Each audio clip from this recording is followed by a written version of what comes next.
All right, welcome. If you're studying for the Queensland bar, you know just how crucial procedure is. And there's one rule that consistently trips people up, UCPR Rule 430, which is all about the contents of affidavits. It sounds simple, right? But getting it wrong can absolutely sink your application. So in this explainer, we're going to break it all down and really master it. Let's jump right in. So, here's how we're going to tackle this.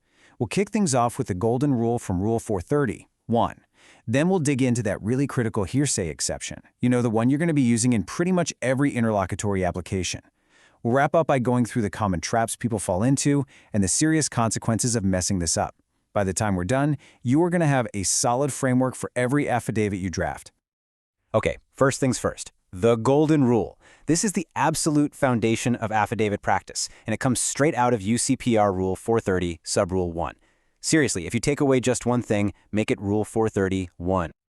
And there it is, right on your screen. The best way to think about it is this. An affidavit? It's just your testimony on paper. It's you in the witness box, just written down. So the evidence in that affidavit has to be only what you could say if you were actually giving evidence orally. And what is the absolute #1 rule when you're giving oral evidence? Exactly, no hearsay. But you know, in law, for just about every rule, there's a big, juicy exception, right? And this is where it gets really interesting, because, honestly, this is the exception you'll be leaning on all the time. So let's dive into Rule 430, Subrule 2, which tells us exactly when you can use hearsay. Okay, so here's the key takeaway.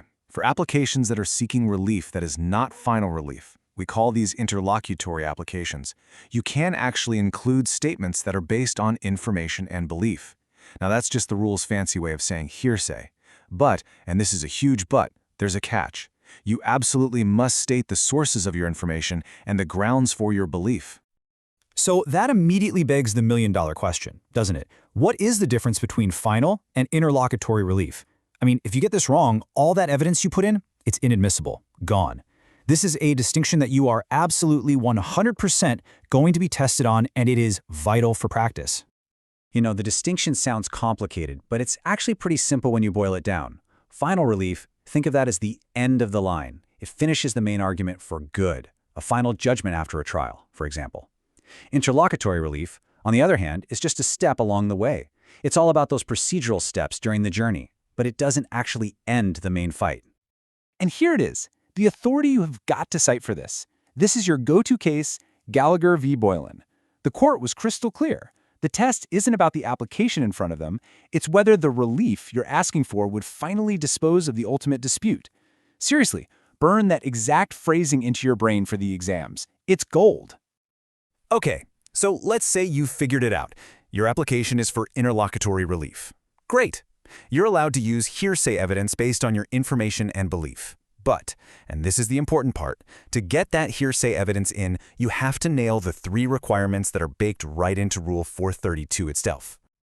Okay, think of this as your absolute, non-negotiable checklist for every single bit of hearsay evidence. Number 1, who told you this? You gotta state the source. Be specific.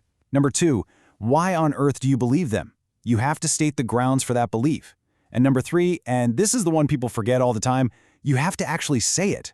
You have to say the words, I believe this information to be true, or something very, very close to that. Miss just one of these, and boom, your evidence is out. All right, now for the fun part. Let's look at what happens when this all goes sideways. The case law is just littered with these cautionary tales, and trust me, these are precisely the kinds of traps that will pop up in a bar exam question or in your first few years out in the wild. Learning from these is so important. So trap number 1, and this is a big one you'll see in cases like Bendigo and Adelaide Bank, is what we call hearsay on hearsay. Look, Rule 432 is not a free pass for gossip. It's not a game of telephone. You can't just say, well, my solicitor told me that some agent told her. No, that doesn't fly. Your source has to be the person who saw it, who heard it, who has the direct first-hand knowledge. Okay, next up, you can't be vague about your sources. Saying something like our agent or an employee told me, that's just not going to cut it. It's way too vague, and think about it. Why, right? As judges have said over and over, the whole point of naming your source is so the other side can check it out, they can investigate it, they can test that evidence. If the source is anonymous, that's impossible. And finally, let's circle back to that 3rd step on our checklist, because honestly, this is such a common mistake. The deponent, that's the person actually signing the affidavit, they have to come right out and say they believe the hearsay is true. You can't just attach a report as an exhibit and call it a day. Nope. You have to personally swear that you believe what's in that document is the truth. So what happens? What's the real-world consequence if your affidavit is a mess, if it's filled with inadmissible hearsay, or just doesn't follow the rules?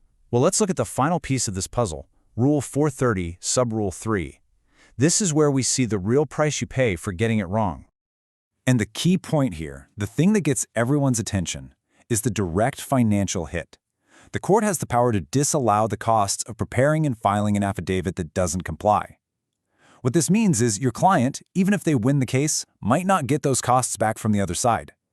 That is a direct hit to your client's wallet, all because of a lawyer's procedural mistake. Ouch. And this quote from Judge McGill in Baker v. Baker is one you should never, ever forget. He was talking about applications for final relief that were just stuffed with inadmissible hearsay. He basically said that filing an affidavit like that is like slapping a giant red sticker on it that says, "Hey everyone, this document was not prepared properly." Yeah, that is not the look you are going for with a judge, believe me. So, as you're gearing up for the bar exams and as you start thinking about your actual career, you have to ask yourself this question every time you draft an affidavit. A properly drafted affidavit, it should be your single most powerful tool of persuasion. But if you don't get UCPR Rule 430 right, it's just a worthless document and a cost penalty waiting to happen. Getting this right, it's not just important, it is absolutely fundamental.